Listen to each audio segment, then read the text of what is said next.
This is every single fight to make after UFC 300, Pereira versus Hill. I've got all of the key fighters from that card on the screen right now. Some winners, some losers, and you may notice there is an empty box next to all of them, and that's where the next opponent's going to go, who I have hidden around the perimeter of the screen. I'll slowly reveal those opponents one by one as the video goes on and place them where they belong on the screen.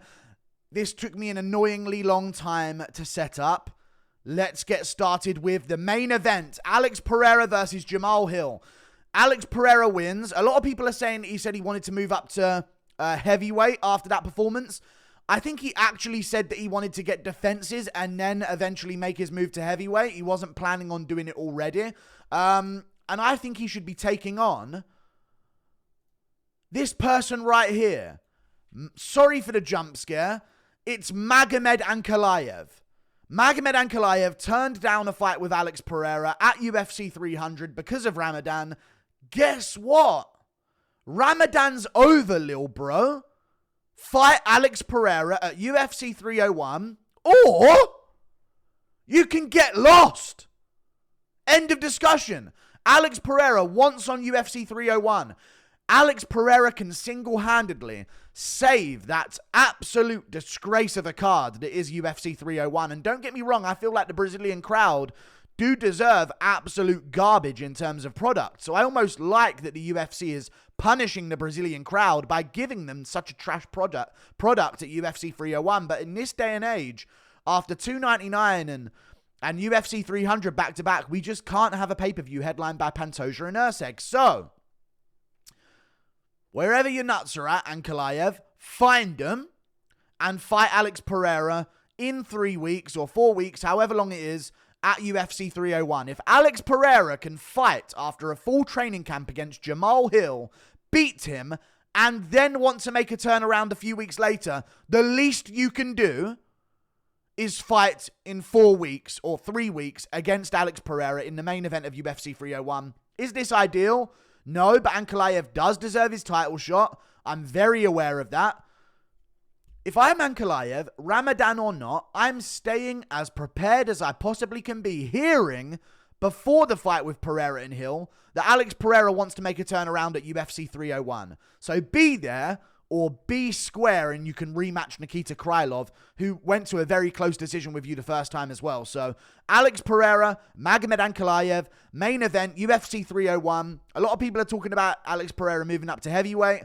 There's too much of a logjam right now at heavyweight. Let's get rid of Jones. Once Jones is done ducking Aspinall and has his silly fight with Stipe, and maybe we have an undisputed champ that's there and they've beat a contender to get there, like Aspinall beating Curtis Blades, then we can start looking at this super fight move and try and maybe create, who knows, if Alex Pereira can get through Ankalaev and win that heavyweight belt, we can have some real GOAT status on the line if he does move up to heavyweight. So Alex Pereira, Magomed Ankalaev, UFC 301. And if Ankalaev's a warrior, like Alex Pereira and Jamal Hill and Max Holloway and Justin Gaethje, then he'll show up. See you there, bro. Alex Pereira, UFC 301, he saves the event. We move on to Jamal Hill. I believe that Jamal Hill should be looking to fight. That's not him. I believe that Jamal Hill should be looking to fight. That's not him either. Where is he? This is him. Yuri Prochazka. I was trying to differentiate the beards of 3 different people that I tried to pull out there. Yuri Prochazka versus Jamal Hill. I know Yuri had a great performance against Alexander Rakic, but I just don't think we can have him fight Alex Pereira again. You know, like, let's have Yuri Prochazka build a bit. You know, he's got momentum back. Let's not just chuck him straight back in there against Alex Pereira. Would it be a fun fight? It would. It would be a great build-up. Yuri's back on momentum. But Jamal Hill versus Yuri Prochazka was the fight that was supposed to happen in the first place that never ended up happening because Yuri got injured and then Jamal Hill got injured and the curse of the light heavyweight belt happened and Alex Pereira has broken that curse along with the Drake curse as well. He's breaking many curses. Jamal Hill, Yuri Prochazka, make it happen. Huge fight in the light heavyweight division. Put it on any pay-per-view main card and I'm there. Crowded main event of a fight night as well. This could also be. Give Jamal Hill a bit of time off and also give Yuri Prochazka a bit of time off as well. You know what I mean? We don't need to rush these guys. This can be in the sphere. This can be, I don't know. I doubt Jamal Hill's going to want to come back in June, but maybe he does. I don't know. I'm not sure, but I wouldn't advise it, is all I'm going to say. So I would say do Yuri Prochazka, Jamal Hill either on an August fight night crowded main event, because I think that would sell out the place. It would be a great fight. Or we could do this in October, MSG, give him 6 months. Yuri went through war with Rakic, took a bunch of damage, and Jamal Hill just got KO'd. So who knows when they're going to do this? Maybe early October would be better so we can get like 5.5 months off out of them. Jamal Hill, Yuri Prochazka, make that matchup happen. I've wanted to see that matchup for a very long time. When Jamal Hill first beat Glover, I was like, dude, that's the fight. Yuri versus Jamal Hill is going to be a sick matchup. And I still think it would be a sick matchup. So make that fight. Get it done. I think even though Jamal Hill lost against Alex Pereira, he's got himself, by being in the main event of UFC 300, he's put himself in a position where it's only big fights for Jamal Hill and only big fights for Yuri Prochazka as well. So these are the matchups I want to see at light heavyweight. Let's move on to Zhang Weili. She should take on Tatiana Suarez, number 2 ranked in the women's strawweight division. I would say that Zhang Weili should move up a weight class, but for some bizarre reason, we have Alexa Grasso versus Valentina Shevchenko 3 on tough, delaying it. Like, it's already a fight that we don't really care about. It's a good fight. It's a big fight. You know, it's a women's title fight, but we're delaying it for some reason. So we're probably not going to see that until June, August, September in the Sphere. They're probably going to do that in the Sphere in September. So we just can't have Zhang Weili waiting around that long. We really can't. So I'd say do Zhang Weili, Tatiana Suarez. Suarez is number 2 in the ranking. She submitted Jessica Andrade, who just got a big win over Marina Rodriguez, who herself is ranked number 4 or 3. And she also has a win over Amanda Lemos, does Jessica Andrade. So that's a legitimate win that could qualify for a title shot for Tatiana Suarez. Weili Zhang, Tatiana Suarez, just book it. You know what I mean? Just get it done. Fight night main event in the Apex. Somewhere on a pay-per-view. I'm not sure where. Maybe actually Australia could work for Zhang Weili, being as she's from China. Just saying, that actually kind of makes a little bit of sense time zone-wise. I think China and Australia share a lot more of a similar time zone than many other countries do with Australia, because they're like linear on the map as far as I'm aware in terms of geography. So to be honest with you, I think that's actually a good idea. Zhang Weili, Tatiana Suarez, stick it on the Australia card in Perth. I think that makes sense. I just thought about that right now, and I actually think that does make sense. And then if she wins that one, then we can have, you know, the winner of Shevchenko-Grasso, maybe fight Manon Fiorot, and then we can do a title super fight between the two divisions while we build up another contender after that. We move on. Max Blessed Holloway. My sunshine. My only sunshine. Jerome Holloway. What a guy. No matchup. Just give him another $1 million for known. You know what I mean? No matchups for Max Holloway. I'm joking. The matchup for Max Holloway is this. I spoke about this in my video reacting to the fight. He's in a weird position. They're going to do the Ilia Topuria versus Alexander Volkanovski rematch. We know that. That's the plan that they want to do. They want to do it in Australia, and they're not going to do Australia without Volkanovski being on the card. And I think Volkanovski has earned a rematch, even though I don't really want to see it. The UFC seems like that's what they're going to do, and that seems like what Ilia Topuria wants to do as well. So I think they're actually going to do that fight.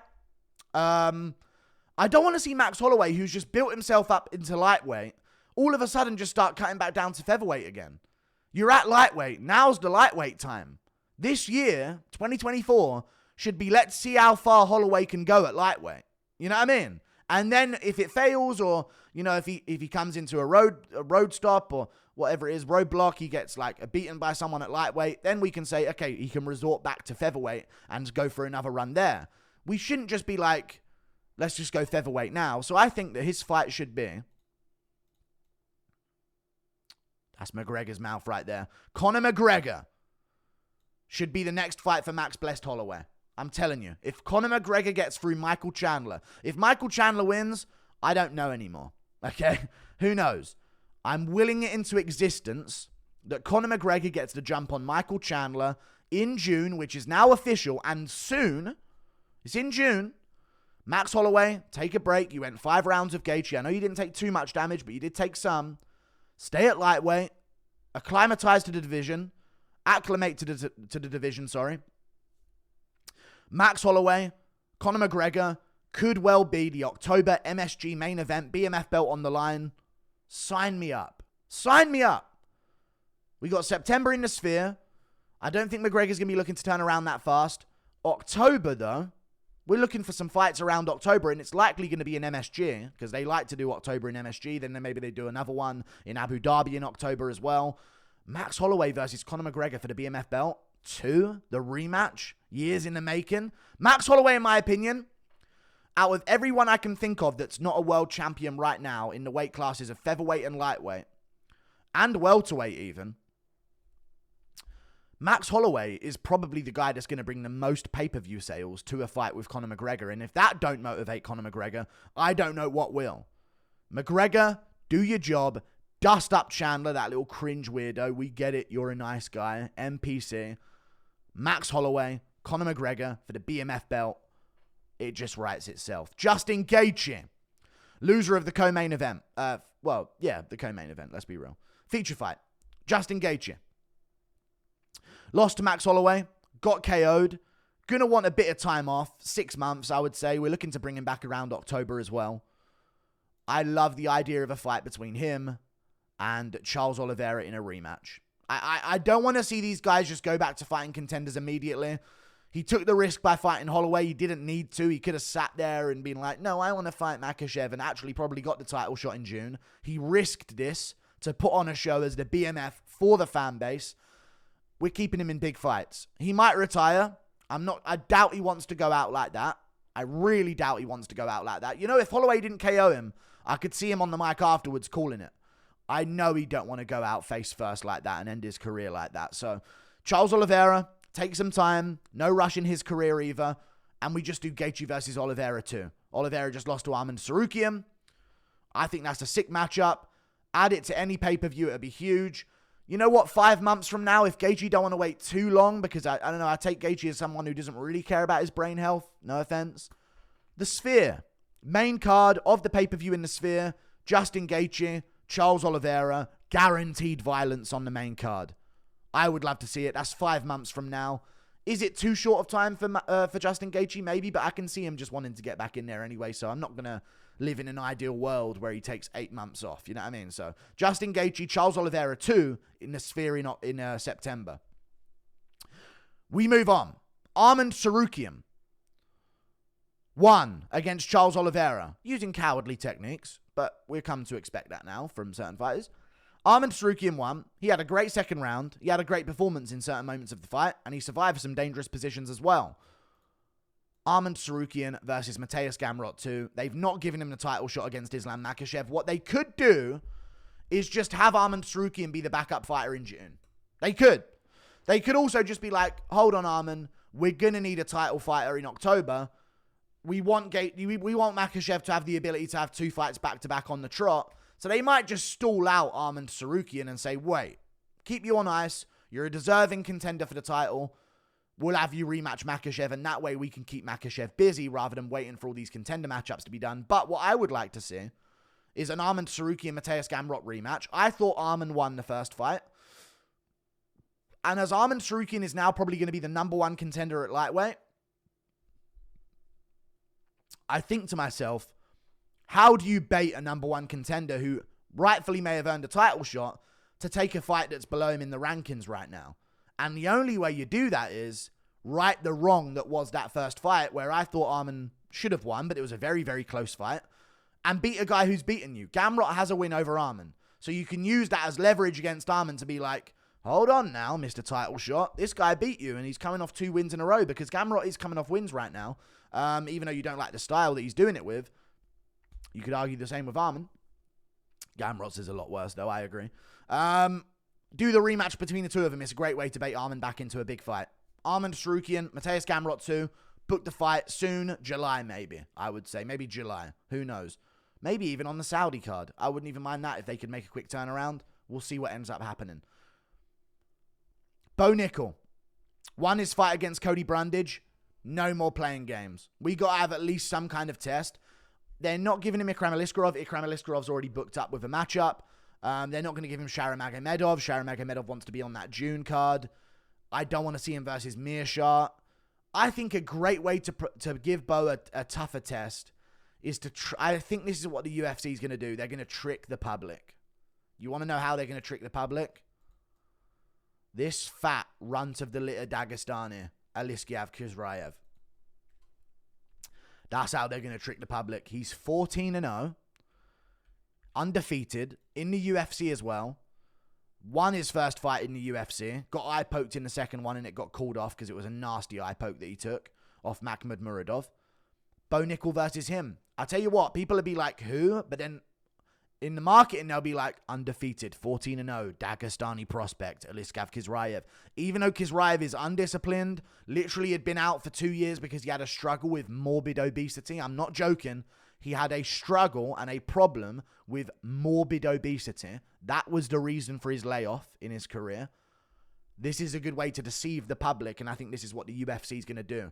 In an ideal world, I'd love to see Bo Nickal just jump straight in there with like a Jack Hermansson or someone else who's ranked. But they're not going to do a ranked matchup for Bo Nickal yet. He's 6-0.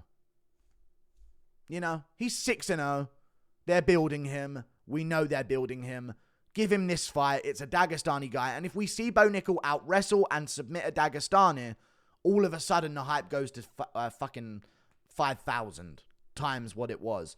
And let me tell you this. Put him on the fucking prelims of whatever card he's going to be on. For the love of fucking God. I beg of you. And you know what? Bo Nickal, you took no damage against Cody Brundage. Get right back in there for this matchup. On the McGregor card, you can headline the prelims. You can co-main event the prelims. I don't want to see this man on the main card again. You're making him hated for no reason of his own. For no fault of his own. Bo Nickal, Aliskerov Khizraev, 14-0, undefeated Dagestani up-and-comer. Make the matchup happen. I think that's what the UFC is going to do. Even though I'd like to see Bo Nickal just get chucked straight in there, we can see they're trying to build him. He's very young in the game. And they're building him. Like, he's 6-0. He's not going to get a ranked opponent right now. Bo Nickal, 14-0, Khizraev. Moving on. Alexander Rakic. Lost, but he looked phenomenal. I don't want to see him out for too long. I do want to see him take some time off. Johnny Walker's fighting Volkan Ozdemir in June. I think Volkan could end up winning that fight, and in that case, you do Alexander Rakic versus Volkan Ozdemir. But for fun of the better-looking matchup on paper, we hope Johnny Walker gets past Volkan Ozdemir here, and we live under the condition that he does, and we do Alexander Rakic versus Johnny Walker in October, Abu Dhabi, I don't know. Maybe not Abu Dhabi, that's not themed enough. Maybe in the Sphere on the prelims.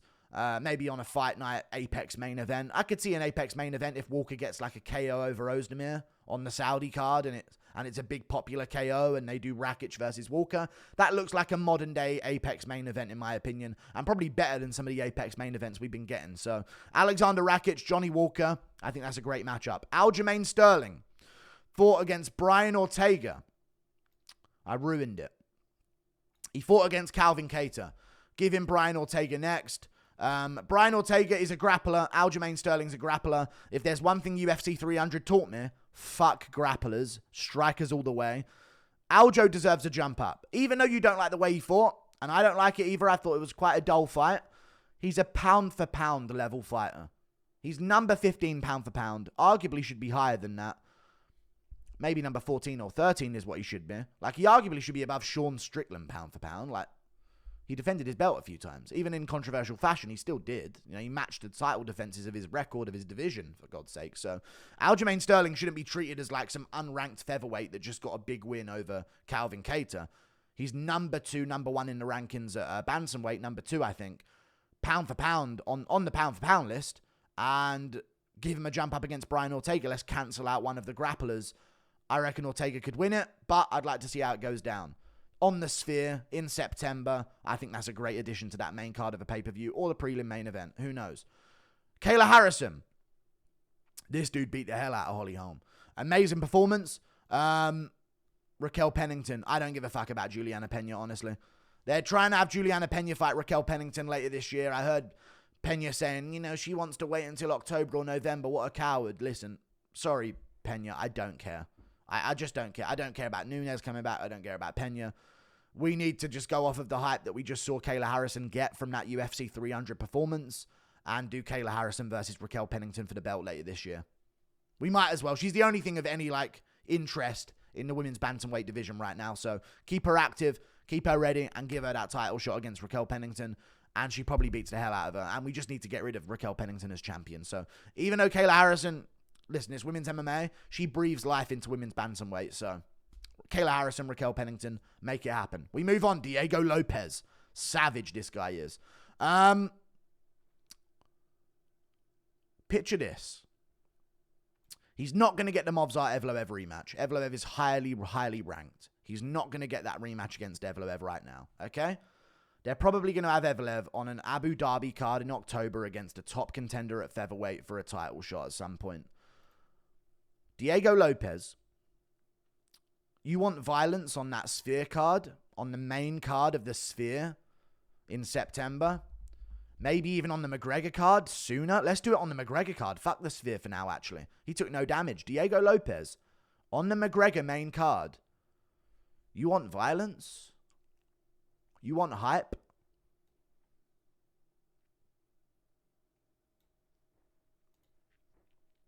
Yes. Yes. Yes! Yes! You do this fight. Diego Lopez, Josh Emmett. Make it happen.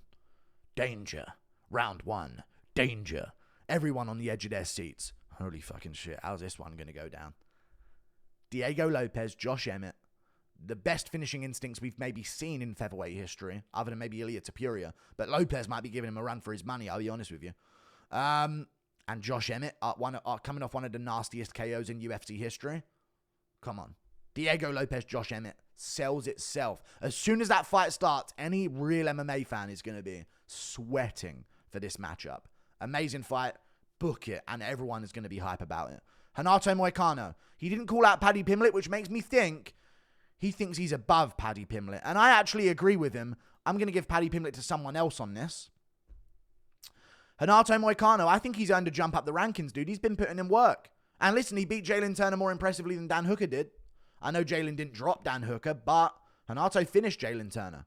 I know Dan Hooker beat him with one arm. You get what I mean. He's recent. It's a big win. He took not much damage. He got dropped. But other than that, he didn't really get into a war. You know what I mean? When he was winning, he was dominating the fight. It wasn't too back and forth outside of one big moment for Turner. Renato Moicano deserves a big fight against Beneil Dariush up the rankings. Give him his shot up the rankings. Because I'd love to play the game. And listen, I was all on board with Renato. I might have Renato Moicano on the channel in this week. He's agreed to it, so we'll see. Look out for that. Renato Moicano versus Beneil Dariush. He deserves to jump up the rankings. At this point, it's like, could he have the Paddy Pimblett fight? Yeah. But should he have the Paddy Pimblett? Should he, at this point in his career, where I know he wants to be champion more than he wants to beat Paddy Pimblett, should he be risking not risking because I think he would beat Pimblett, but should he be delaying time and wasting time with a Pimblett fight that could take ages to come to fruition? You know, he waits till July to fight Pimblett, and then who knows, he could get injured and then have to be out for 6 months and not be back until 2025. Like, no. Dariush, Renato Moicano. Moicano's earned a jump up the rankings. He's had 2 big wins now in the rankings. And again, I'll speak to this the same way I spoke to it about Aljo. Was Renato a former featherweight champion? No, but this ain't some unranked lightweight bum that's got 2 wins in the rankings and now needs to still prove himself before he gets jumped up. Moicano was top 5. He was top 5 at featherweight, moved to lightweight, and he's had a great record since. He's been very done unfairly in the rankings, in my opinion. He was top 5 at featherweight. That's got to count for something when he makes his move over to lightweight. So give him Dariush, and if he beats Dariush, give him a potential title elimination bout. That's what I think Renato's trajectory is right now. Moicano, Dariush, book it. Bobby Green, he called him out, cut a great promo, wants to fight him in the UK. Perfect promotion skills to sell this pay-per-view in the UK.